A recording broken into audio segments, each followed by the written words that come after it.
అదేంటో కదా, సంక్రాంతి అంటే అరిసెలు, అరిసెలు అంటే సంక్రాంతి. అదేంటో ఎన్ని పిండి వంటలు వండినా ఈ సంక్రాంతికి మాత్రం అరిసెలు వండుకోవడం మాత్రం అస్సలు మర్చిపోకండి.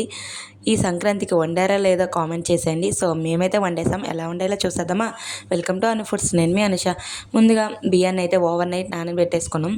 సో లేదంటే 7 hours నానబెట్టుకున్నా సరిపోతుంది. తడి బియ్యాన్ని అలానే వడగట్టేసి పిండి ఆడించుకోవాలి. పిండి తడిగా ఉన్నప్పుడే అరిసెలు చేసుకోవాలి, అప్పుడైతేనే మెత్తగా ఉంటాయి అన్నమాట. సో నేను కేజీ బియ్యానికి అయితే అర కేజీ బెల్లం, అర కేజీ పంచదార వేసుకున్నాను, లేదా కేజీకి కేజీ వేసుకోవాలి. సో ఫస్ట్గా అందులో మునిగేంతవరకు వాటర్ వేసుకొని బెల్లం మొత్తం కరిగిన తర్వాత ఇలా వడజాలు తీసేసుకొని వడకట్టేసుకోండి. ఎందుకంటే కొంచెం డస్ట్ అయితే ఉంటుందన్నమాట బెల్లంలో, అదేం ఉండకుండా తీసేసుకోవాలి. తర్వాత చెప్పాను కదా, అది బాగా మరుగుతున్నప్పుడు దానిలో ఇంకా అర కేజీ బెల్లంకి అర కేజీ పంచదార వేసేసుకొని ఇలా పాకం వచ్చేలా చేసుకోవాలి. మెయిన్ అరిసెల్లో పాకం వస్తేనే అరిసెలు బాగా వస్తాయన్నమాట. సో ఈ వాటర్లో కొంచెం ఆ పాకాన్ని వేస్తే ఇలా మెత్తగా జామ్లా రావాలి, అదే అరిసెల పాకం. ఇది వస్తే ఇంకా మీకు అరిసెలు వండడం వచ్చేసినట్టే అనమాట.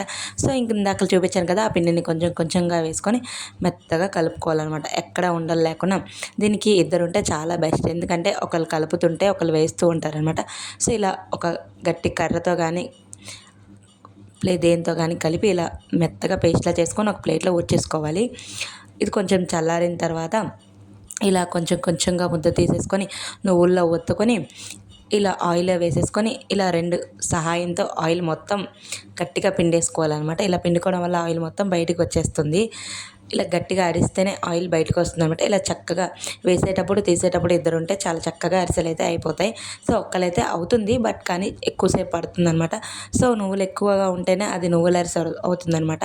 సో ఈ అరిసెలు అంటే మా ఆయనకి చాలా ఇష్టం. సో మీ ఇంట్లో ఈ అరిసెలు ఎవరికి చాలా ఇష్టమో కామెంట్ చేసేయండి. అరిసెలు అయితే చాలా మెత్తగా సాఫ్ట్గా భలే దూదిల్లా ఉన్నాయన్నమాట. ఒకసారి మీరు కూడా ట్రై చేసేయండి. Thank you.